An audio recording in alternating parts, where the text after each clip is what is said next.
hablar más acerca de esto, ya me estaba yo relamiendo aquí, Mónica Uribe, bienvenida. Bienvenida, Mónica. Hola, hola. Muy buenos días. ¿Cómo están? Muy contentos. bienvenida. Oye, platícanos, Muchas gracias. ¿por qué se llama Nochebuena esta noche? Porque es la noche donde, vamos, si Jesús nació el 25, suponemos que nació en la noche.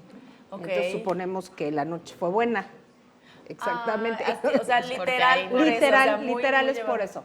Literal es Y por se, eso. y se festeja Nochebuena, se dice Nochebuena, o sea, esta ceremonia, por así decirlo, es meramente religiosa, no tiene algún otro origen. ¿Es literal el nacimiento, Bueno. se celebra el nacimiento de Jesús? Sobre el nacimiento de Jesús hay varias teorías. Ok. Ahora, ¿por qué el 25 de diciembre? La más aceptada está relacionada con la fecha en que Zacarías, el esposo de Ana, el esposo de Isabel, la prima de la Virgen María, sirvió en el templo.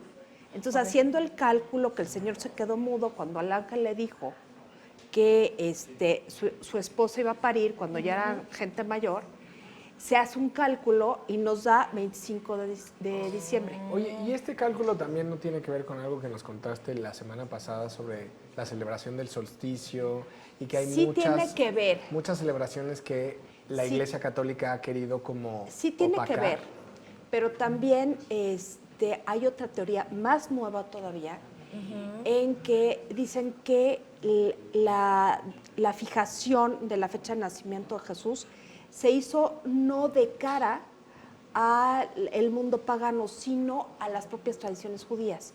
O sea, hay otras evidencias empíricas posteriores que nos dicen que sí hubo más atención a precisamente el relato acerca de Zacarías e Isabel. Y eso Ok. nos lleva al 25 de diciembre. Ya. ¿Sí? Ahora, que eso haya sido, Sí, no porque sabemos, no puede tenemos ser contradictoria. Oye, la ¿y por qué se información. dan regalos? Bueno, eso sí tiene que ver con las celebraciones del Sol Invicto y con los Saturnales. Ah, ok. En los Saturnales, que eran las fiestas del solsticio en el mundo grecolatino, lo que hacían era hacer banquetes, como la cena de Nochebuena, y se daban regalos a los niños.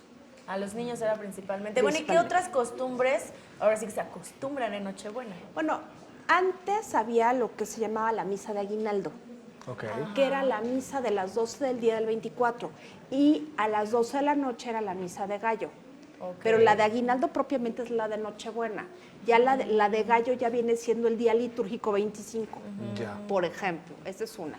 Las pastorelas que se hacían dentro de las posadas, bueno, ya no se hacen tan claramente, o sea, ya pasaron al ámbito de los teatros, no al ámbito de la representación dentro de la comunidad. Ya. Y de hecho hoy se considera como la posada final, Sí, ¿no? es la última posada y supuestamente el rito tendría que ser la posada, los cánticos, más hacia la noche, misa de gallo, y después de misa de gallo hay que arrullar al niño y ponerlo ya en el pesebre. Sí, porque ya nació. Porque ya nació. Y porque hoy oficialmente sí se debería de cantar el de Entren Santos, ¿no? Porque hoy sí los dejaron Hoy entrar, sí es. los demás Hoy sí días es. no los dejan Los entrar. demás días no. Ok. Son 3 veces, ¿no? Que no Sí. los dejan pasar.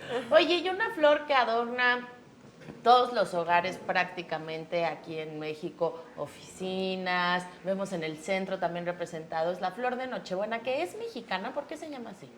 Bueno, hay 3 leyendas, pero básicamente tienen un centro de gente que estaba tratando de celebrar el nacimiento de Jesús y no tenían nada, y cayeron lágrimas, y esas lágrimas se convirtieron en las Nochebuenas. Ok. Esto es muy bonito. Sí, eso Sí, es, eso es es la de lindo. Ajá. un niño, una niña, que justamente pues veían que las posadas y todo esto, pues la gente llegaba con regalos para el niño Jesús y tal, y ellos no tenían que darle. Entonces lloraban y sus lágrimas formaron la Nochebuena. De verdad que esas son de las tradiciones que mucho hemos perdido. Yo sí recuerdo cuando estaba pequeña ir a pedir posada y que te daban tu letanía, ibas con Exacto. tu velita y era bien padre porque pues así convivías y poco a poco ibas entendiendo también justo porque ya entrabas y recuerdo muchísimo la colación, el niño Dios, besarle su piecito. Claro. O sea, creo que son cosas que sí son muy bonitas, que ojalá,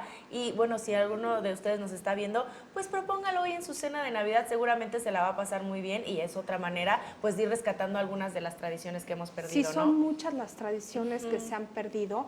Yo creo que hoy es un día, si alguien tiene tiempo de leer, para leer las memorias de Madame Calderón de la Barca, La vida en México, que es un relato muy puntual de cómo se celebraba la Nochebuena en México en comparación con Europa. Y estamos ¡Guau, hablando de, qué padre! de 1840 y algo. ¿no? Ok, que ya estaba establecido un México Sí, independiente. no, ya era el México independiente, ella era la esposa del primer embajador de España en México y hace una serie de cartas que se compilaron y se llaman La vida en México, pero ella lo hizo para sus parientes en Escocia y en Estados Unidos. Claro. Y relataba exactamente, bueno, hoy fui con el arzobispo y el caballo y todo este tipo de cosas, y ahí relata un festejo de Nochebuena que se le hizo lo más exótico que había visto en la vida. Ok, pues qué maravilla. Vamos a buscarlo, sí, está Perfecto. bueno. Pues Mónica Uribe, muchísimas gracias. Muchas gracias a ustedes. Siempre nos